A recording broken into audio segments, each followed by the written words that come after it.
Although I'm an atheist, I prefer to think of myself as an agnostic fundamentalist.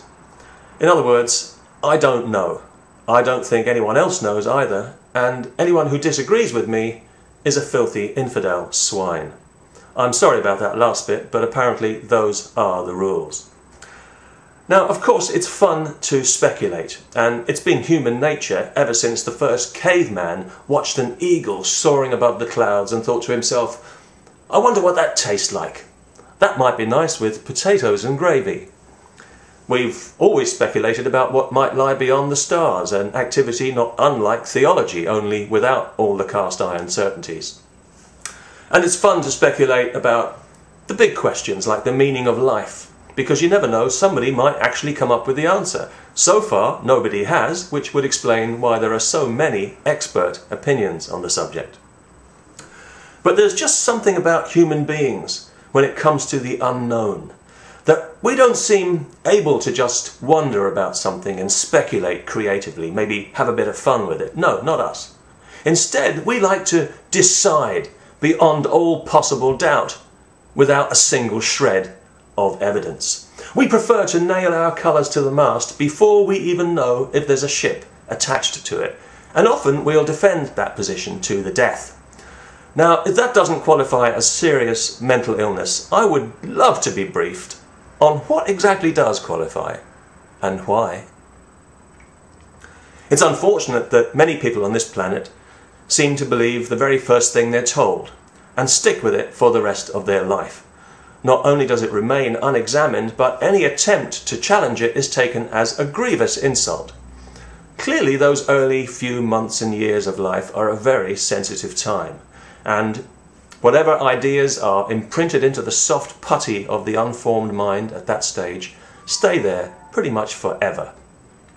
And yet, for some reason, here in the civilized world, it's still perfectly legal for us to indoctrinate our children with the most hateful and divisive absurdities it's possible to imagine. And imagine them we have. Creating in them not young, vibrant, healthy, inquiring minds, but rather stunted little freakish bonsai minds that are no use to anyone but a blood-sucking preacher. We not only allow this abuse, we actively encourage it. We throw public money at it, when we'd be better off subsidising the tobacco industry, because that does less harm. At least cigarettes carry a health warning. How about a mental health warning on the Holy Scriptures? Especially now that for the first time since the Middle Ages, faith and politics go together like sex and violence. Only this time, space-age weapons are controlled by Stone-Age minds. And right now, especially in the Middle East, things are shaping up quite nicely to blow us all to kingdom come. Except that no kingdom is going to come, because this is the kingdom, it has already come, and we're already living the dream. Religion knows this, but it doesn't want us to know it, because then it would no longer have any reason to exist. So instead, it seeks to place itself, to position itself between us and our experience. A self-appointed filter. A parasite. Now, maybe that's okay with you. Maybe you're fine with that because maybe you don't want experience. Maybe you prefer dreams.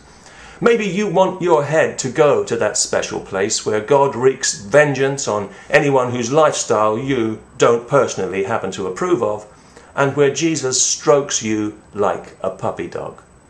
Well, if that's the case, then you might as well take drugs, because you're already on the most dangerous drug there is. Absolute certainty is a drug that can make people do the strangest things.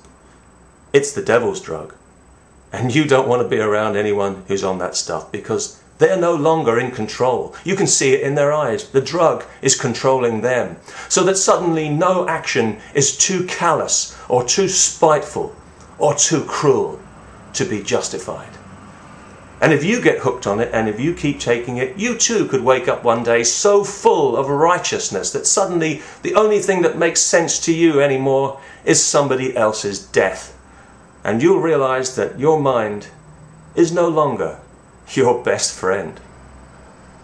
So if somebody offers you absolute certainty, They're going to make it sound attractive and you will be tempted. But just say no.